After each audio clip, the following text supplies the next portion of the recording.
14절 이수를 보니까요. 내 아들아 내 마음을 내게 주며 내 눈으로 내기를 즐거워하라는 거예요. 아멘. 주님은요 그야말로 우리 피조물의 이 만왕의 왕이신 하나님이 우리를 기억하시고 나를 만나 주신다는 이 사건에서 우리가 정말 놀랍고 기절할 노릇인데도 불구하고 그 정도 수준이 아니라는 거예요. 사실은 우리는 아무것도 없는 존재들이잖아요.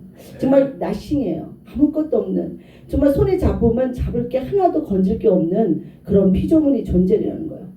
아니 겨자씨 예배 공동체지만 겨자씨 예배 공동체, 이 겨자씨의 소중함을 우리는 아시잖아요. 그런데 이 겨자씨 예배 공동체라고 불려질 만한 조건도 없는 우리라는 것을 우리는 다시 한번 떠오르게 돼요. 그러면서 주님은 이렇게 얘기하는 거예요. 내가 목마르다는 거예요. 내가 목마르다. 우리에게 찾아오셔서 내가 목마르다는 걸 하시면서 네가 가진 너의 모든 허물과 죄로 문드러진 그 인생의 물을 내가 마시러 와. 너의 그 물을 내가 마시고 내게서 주는 생명의 생수의 물을 너가 마시길 원한다는 거예요. 그러면서 우리의 심장을 파고드는 이 주님의 말씀을 우리의 눈동자를 통해서 그분과 입맞추는 시간을 허락하신 것입니다. 이것이 참 예배이고 프로포즈한 그 정말 예배의 시간이에요. 그래서 오늘은 이 입맞추는 사건을 얘기하려고 그러는 거죠. 예. 눈치가 빨라요. 평생 목마르 하시면서 요행을 바라던 잘못된 사고를 통해서 우리가 이 선택으로 인한 이 막다른 인생들이 우리예요. 그런데도 이런 인생을 우리를 살리신 하나님, 모든 만물이 그 발 아래 복종하잖아요. 그 능력자이신 그리스도가 우리의 교회의 머리가 되셨다는 사건이에요. 그분이 우리의 머리가 되셔서 지금 우리의 머리에 앉아 계신 것입니다. 지금 이 기도원 안에도 우리의 예배 공동체 안에도 예수 그리스도가 우리의 머리 되셔서 앉아 계신 거예요. 고린도전서 1장 11장 3절에 보니까 나는 너희가 알기를 원하노라. 각 남자의 머리는 그리스도요, 여자의 머리는 남자요. 또 그리스도의 머리는 하나님이시다. 그러면서 만물이 그 발 아래 복종하고 그 만물의 교회의 머리로 삼으셨다. 이것이 우리가 지금 섬기고 있는 교회고 우리의 몸인 것입니다. 주님은요 구약의 4,000년 동안에요 예언되고 계시된 이 충만되신 예수 그리스도를 우리 몸의 지체로 부르셨어요. 몸의 지체로 부르신 우리의 그 부활의 어린 양이요, 그분이 우리의 아내, 그분의 아내로 우리를 부르신 것입니다. 그 신부가 교회잖아요. 이제 새 예루살렘 성으로 우리를 말씀하시고 부르실 건데요. 이것이 성경의 이야기 전부라는 거예요. 모든 말씀, 모든 성경, 모든 창조의 내용, 모든 생명의 이야기, 이 십자가의 결론도 구속의 결론도 다 결국은 신부로 단장해서 나랑 만나자, 나랑 입맞추자 하신다는 것입니다. 이것이 마태복음 11장에도 있고요. 그죠? 열처나 비유라든가 달란트 배우 다 가나안 혼지자들 모든 이야기가 사실은 결론은 다 그쪽으로 가고 있는 이야기라는 거예요. 신랑을 찾다 보니까요. 목말라요. 너무 목말라. 정말 목마름의 이야기예요. 우리는 신랑을 찾아 목마른 인생을 살다 가는 것 같아요. 그 신랑은 우리가 신부로서 단장을 하기를 기다리시는데 또 목말라요. 이 목마름의 연속인 우리의 인생의 삶의 전반부를 다 긋고 이제는 우리가 마지막 때를 달려가고 있는 시간표에 서 있다는 것입니다. 제가 우리 손녀를 너무너무 좋아해요. 너무 손주와 손녀가 있는데 진짜 너무너무 내가 손녀를 예뻐하거든요. 손주도 예쁘지만요. 그 아이만 보면 그냥 웃음이 절로 나는 거예요. 막 너무 좋아하고 막 뽀뽀하죠. 막 뽀뽀. 그냥 막 내가 좋아서 막 뽀뽀해요. 근데 이 손녀가 이러는 거예요. 너!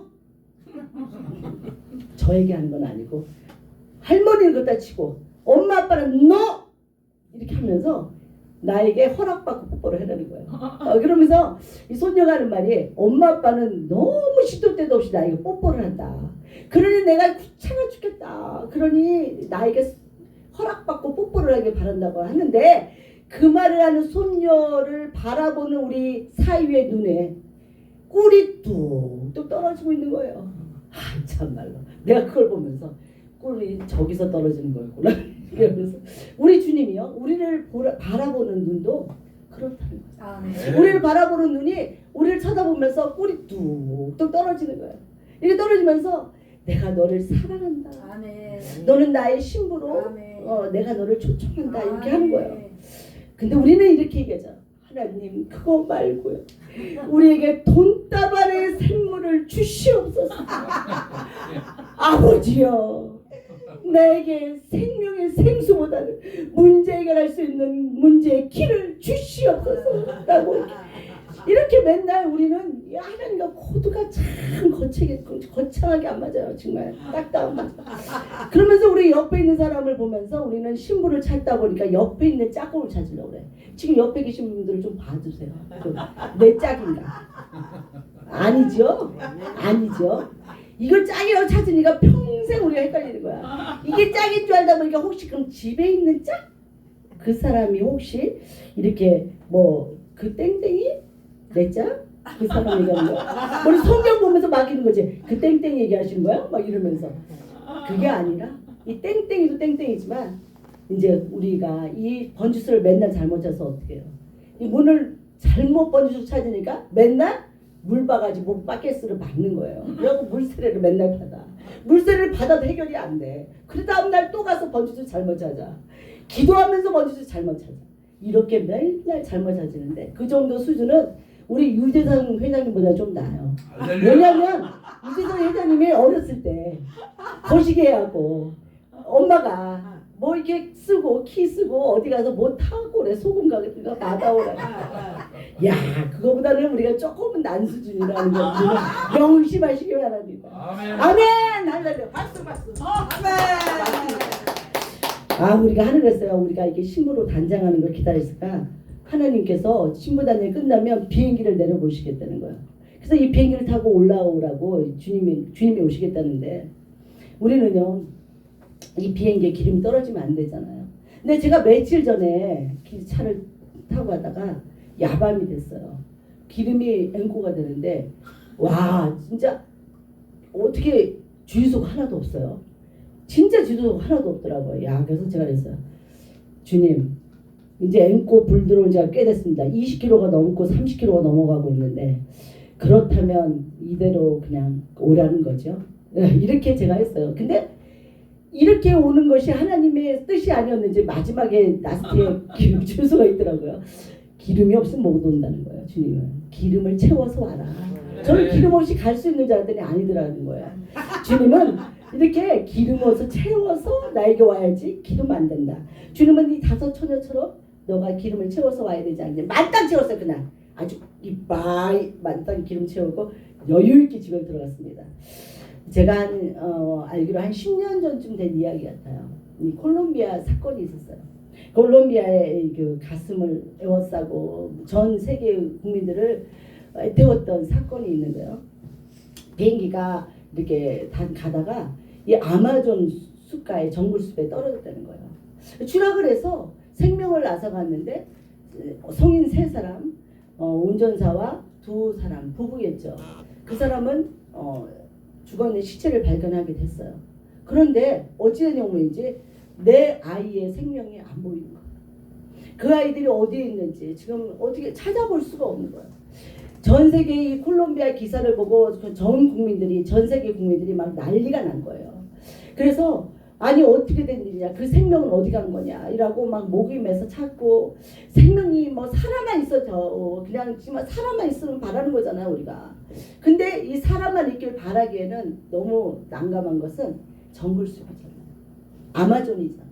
악어떼가 울거리고 정말 우는 사자들이 울거리는 정말 이 너무 이 사나운 곳이에요.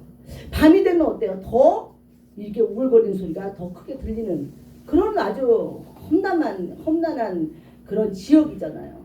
그 사람들은 그 아이들이 살아있기를 소망했지만 마음속에는 어때요? 살아있지는 어려울 거야. 이런 낙담된 마음들이 같이 가고 있었어요. 그러니까 우리는 뭐든지 소망을 갖고 있지만 사실 우리 안에는 뭐가 있어요? 아이 그게 되겠어? 이런 마음들이 있잖아요. 이제 이 상황도 그런 상황이었던 거예요. 근데 주님은 어떻게 해요? 피투성이라도 살아있기를 바랍니다. 아멘. 너희가 피투성이가 돼서라도 이 땅에 살아있기만 바란다는 거예요. 왜냐면요, 이곳은 어디예요? 정글숲과 같은 세상이라는 거예요. 이 세상은 너무 험난하고 어지러우고 또 정말 짐승과 사나운 짐승이 울거리며 서로 집어삼키려고 하는 세상이라는 거예요. 이 세상에 우리 주님은 너희가 살아야만 있어라. 근데 이 수준이 아니라 우리가 오늘의 초청은 뭐냐면 살아있는 수준이 아니라 살아서 승리하는 신부의 초청인 것입니다. 이것을 주님이 우리에게 지금 요구하고 계시는 시대에 우리가 살고 있다는 것입니다. 그런데요, 이 40일이 지난 날 이 아이들의 소식이 들리는 거예요. 이 아이들이 941생으로 살아난 거예요.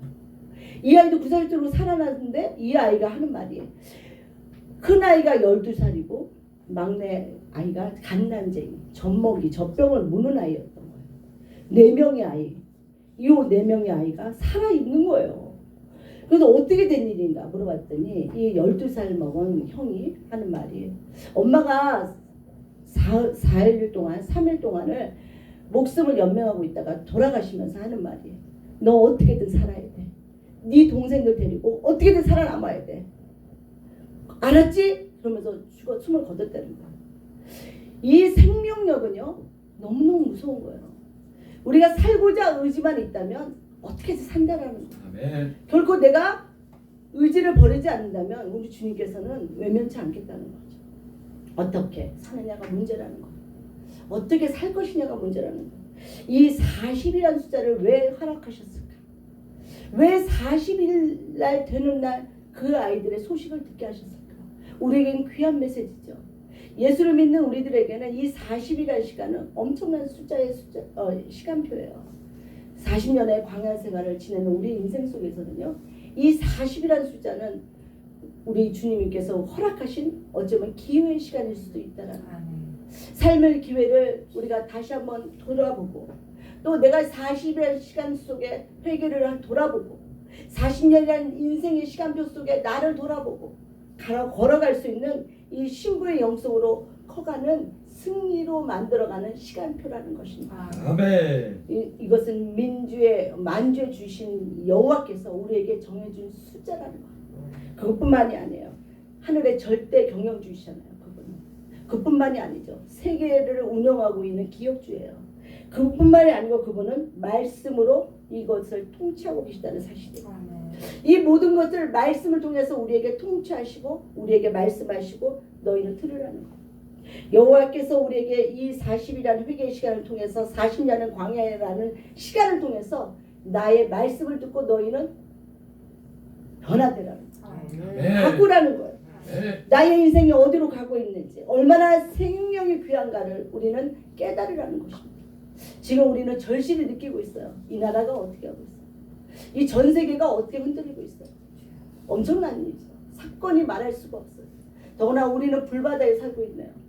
이 불바다에 산다는 것을 우리는 실감할 수밖에 없는 온갖 곳에 40곳이 넘고 9곳이 또 터지고 막 계속 불바다가 터지고 있는데, 걷잡을 수 있는 불바다.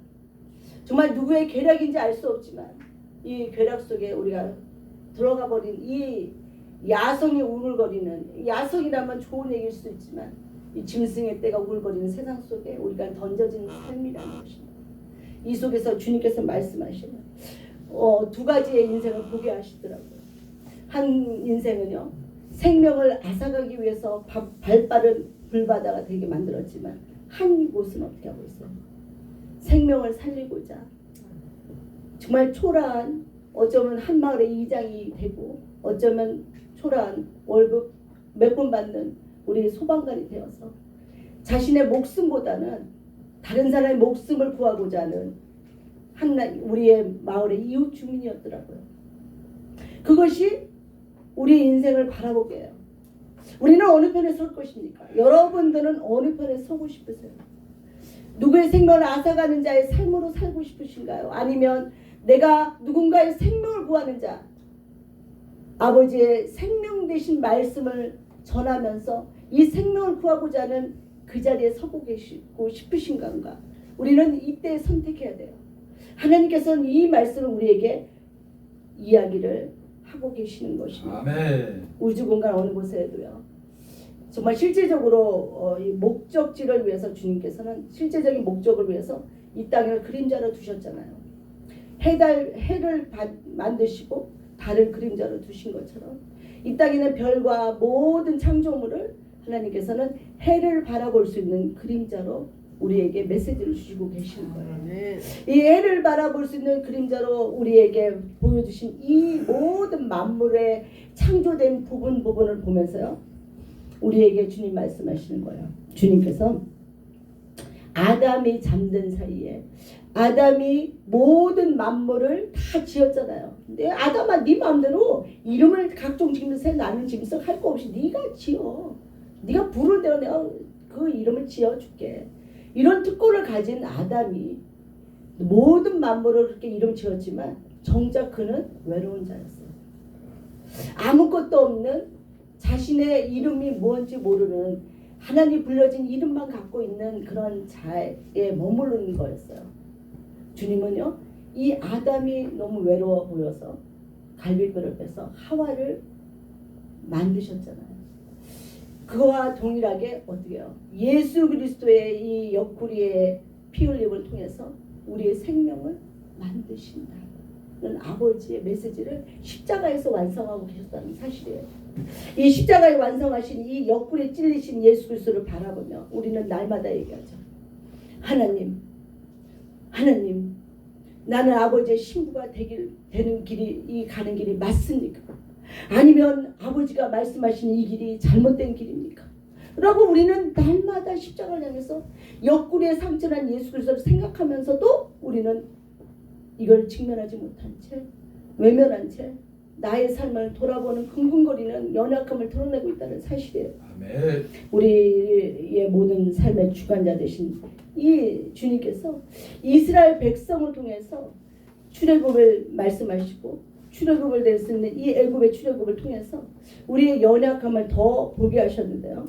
모세가 십계명을 아버지의 머리 대신 이 십계명의 돌판을 갖고 내려왔을 때, 아버지잖아요. 나의 아버지의 말씀이야. 율법의 계명을 갖고 내려왔을 때 이스라엘 백성들은 율법의 계명에 치여서 이들은 정말 자신들이 정말 저지를 수 있는 최대의 악을 행하고 있는 거예요. 율법의 잣대 안에서 바라볼 수밖에 없는 자신들의 인생은 금송아지를 만들고 아버지를 대적하는 거예요. 그것이 이스라엘 백성이에요. 우리가 추구하는 이 땅 가운데 예수를 믿는다고 하면서 우리는 오직 추구하는 것은 내가 먹고 마시는, 내 생명을 유지하는, 내 육신의 생명을 유지하는 일에 우리는 모든 전생애를 어쩌면 걸고 있는지도 몰라요. 주님은 어떻게 해요? 금송아지를 박살내기 위해서 십계명을 박살내게 모세에게 만들어버려요. 그래서 박살낸 모세의 십계명을 아버지의 머리가 돼서 이 금송아지의 금가루를 이스라엘 백성에게 처먹이죠. 너희들 이거 먹어봐. 니네들이 어떻게 되는가를 먹어보라는 거예요. 이 다곤신의 우상을 섬겼던 이 다곤신을 통해서 주님을 법궤에 들어가니까 어떻게 해요? 다곤신이 다 꼬꾸라지는 역사처럼 똑같이 이 십계명의 돌판을 깨트리면서 이스라엘 백성들이 다 그곳에 꼬꾸라지는 역사를 하나님 금송아지를 통해서 알게 하신 것입니다. 그리스도가 우리 속에 들어와서 우리 안에 열재앙이 깨져야 된다고 주님 말씀하고 있어요. 지금 우리들에게 갖고 있는 이 심령 안에 있는 열재앙, 우리가 어떻게든 뽑아낼 수 없는 이 열재앙은 이 정말 금송아지를 섬겼던 우리의 열재앙이라는 거예요. 이 열재앙은 하나님이 예수 그리스도가 내 안에 생명으로 들어오지 않으면 우리는 이것이 부서질 수도 없고 깨질 수도 없다라고 말씀하고 있습니다. 지금 오직 성령의 힘으로만, 이것이 십자가의 능으로만 가능한 일이다 라고 알고 있어요. 밤낮을 왔다 갔다 하면서 어쩔 때는 성령이요, 어쩔 때는 이게 제 이야기예요. 하면서 밤의 무덤에 있는 이 정말 나사로 같은 인생을, 이 저 같은 이 밤의 나사로 같은 인생을 주님은 건지시고 빛 가운데 인도하셨잖아요. 이 낯대진 성령님을 의지하니까요, 빛 가운데 걸어갈 수 있는 의지와 힘이 생기더라고요. 정말 간혹까지 숨소리조차도 수많아도 이렇게 내가 숨소리조차도 내기도 어려운 이 가냘픈 숨소리에도 주님께서는 그것을 그냥 외면치 않으시고 어떻게 해요? 우리를 이끌어 가시는 거예요. 그러면서 어떻게 해요? 너희가 환난을 당하나 담대하라. 내가 세상을 이겨노라. 그리고 주님께서 말씀하고 계시는 거예요. 그러면서 그러면 이제 환난 당해도 우리는 담대하라 하신 예수의 말씀 믿고 가면 되는데 우리는 여전히 왕이 되고 싶어요. 내가 왕이 되고 싶다. 내가 왕이. 근데 주님은 거기다 또 이렇게 하죠. 네가 왕이 되면 안 된다. 내가 거룩하니 너희도 거룩해라. 주님이 이 거룩으로 몰고 가시는 거예요. 이 거룩한 성전인 새 예루살렘 성이 네 안에 완성돼야 됩니다. 이 신부로서 완성이 돼야 된다고 말씀하고 계시는 것입니다. 그러면서 주님은 얘기해요. 너희 마음 안에 있는 죽은 자를 장사하라는 거. 너희 마음에 있는 심령이 가난한 자, 심령이 가난한 자는 복이 있다고 했는데 이 복이 되는 것을 붙잡지 않는 너희의 부함에 왕이 된 너희의 심령을 장사치라는 거. 하나님은 이것을 우리에게 요구하시면서 아버지의 품 안으로 계속적으로 인도하시고 우리와 함께 입맞추고 계시다는 사실입니다. 아멘. 이것을 날마다 걸어가는 우리의 인생 안에는요. 우리 예배 공동체 안에도 우리의 교회 안에도 우리의 심령 안에도 날마다 우리가 하나하나 하루하루를 살아가면서 장성한 분량에 이르는 자의 이 신부의 영성으로 지금 달려가고 있는데요. 우리는 어디가 끝인지 몰라요. 사실은 이 끝이 어딘지 몰라요. 그러나 한 가지는 알아요. 나의 신랑 되신 예수 그리스도와 내가 입맞추고 간다는 길이라는 것을 알고 있다는 것이죠. 한 남자가 죽어서 하늘나라에 갔대요. 신발을 받아서 이렇게 받을 순서를 이렇게 한 3명이 기다리고 있대. 자기까지 3명이 남자가 다 신발을 받을 준비를 하고 있는데 갑자기 그 옆에 2 남자가 서 있다가 깜짝 놀라는 사건이 있었는데요. 갑자기 어디선가 엄청나게 못생기고 키 작고 뚱뚱한 여자가 나오더라는 거야. 그러더니 이런 소리가 들리대요. 너는 많은 죄를 지었으니 지옥에서 영원히 이 여자와 함께 살아라! 이러더래요. 이 남자가 저는 이 여자를 어떻게 살아? 겁에 지는 얼굴로 그냥 여자에게 잡혀서 지옥으로 끌려갔어요. 끌려갔는데 또 그러고 나서 바로 곧바로 문이 또 열리더래요. 근데 문이 딱 열리더니 2m도 더 되는 괴물 같은 여자가 딱 나타나더래요. 그러더니 너는 많은 죄를 지었으니 이 여자에게 영원히 괴롭힘을 받으며 살아라! 이러더래요. 2번째 남자도 질질 끌려서 괴물 같은 여자한테 갔대요. 그러고 나서 이 남자가 두렵잖아요. 나는 또 어떤 괴물 같은 여자가 나타날까 둘둘 떨고 있는데 갑자기 오드리 헵번이 나타나더래요. 그래서 내가 이럴 줄 알았어. 내가 목사님 저렇게 좋아하시죠. 그래서 오드리 헵번처럼 나온대. 이 오드리 헵번이 나오니까 그 남자가 이제 침을 질질 흘리고 있는데 유재상 목사님만큼은 안 흘렸다는 거예요. 목사님. 이거 저렇게 좋아하시고 이렇게 그래서 상상만 해도 좋은 거야. 그냥 말하지 말고. 아유. 근데 이렇게 하는 거야. 오드리 헵번 이 남자 얘기하는 게 아니라 오드리 헵번 너는 너무 많은 죄를 지었으니 이 남자와 영원히 살아라. 행복하시죠? 네. 그럴 줄 알았어. 쟤도 이런 거 보면요. 쟤도 어설프게 지면 안 될 것 같아. 그냥 제대로 그냥 확실하게 져버려갖고 그냥 아예 오드리 헵번을 만나는 게 어쩌면 우리 유선일전 목사님 회장님 목사님처럼 즐거울 수도 있어요. 할렐루야. 할렐루야. 우리가 주님의 이런 세상의 죄를 지고 오신 예수 그리스도를 우리가 이렇게 따르면서도요. 이것이 즐거운 거야. 이 오순절에 이런 성령의 역사는요. 우리가 이제 앞으로 살아가는 이 복음을 전파는 빌립이 사마리아에게 복음을 전파하기 위해서 베드로와 요한 같은 이런 사람들, 그런 사람을 주님께서 지금 찾고 계시다는 것입니다. 성전의 터가 되신 예수 그리스도와 신부될 성령 충만한 교회를 주님은 아담의 아내 하와를 통해서 말씀하셨고요. 아브라함의 아내 사라, 그죠? 이삭의 아내 리브가도 있었어요. 그의 동료들도 있죠. 야곱의 2 아내가 있었네요. 아내도 참 많아요. 4명 중 2 아내는 어떻게 해요? 하나는 유대교인 나엘이고 이방교인 레아가 있었어요. 그뿐만이 아니에요. 솔로몬에게 술람미가 있었죠. 또 더구나 보아스에게는 룻이 있었어요.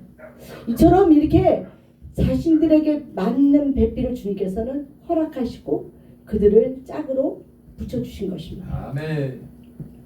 남을 국리를 여기는 마음으로 주님을 바라볼 수 있는 눈이 열리신 것을 원하신다는 것입니다. 그뿐만이 아니고 용서할 수 없는 자를 용서할 수 있는 눈도 열리라는 것. 나를 이기적인 눈으로 나만 바라보는 세상이 아니라 세상을 바라보고 이웃을 사랑할 수 있는 그런 이기적인 마음을 버리는 그런 영성을 갖기를 원하신다는 것입니다.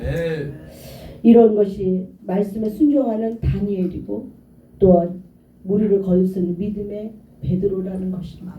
그들이 신부였어요. 그들이 예수님이 찾으시는 신부의 영성을 가진 자들이라는 거예요. 주님은 이들을 만나기를 원하시는 이 시대에 어디예요? 교회에서. 이 시대의 교회에서, 이 시대의 교회와 우리 겨자씨 예배 공동체 위에서 주님은 찾고 계시는 거예요. 이들의 신부를 찾고 계시는 거예요.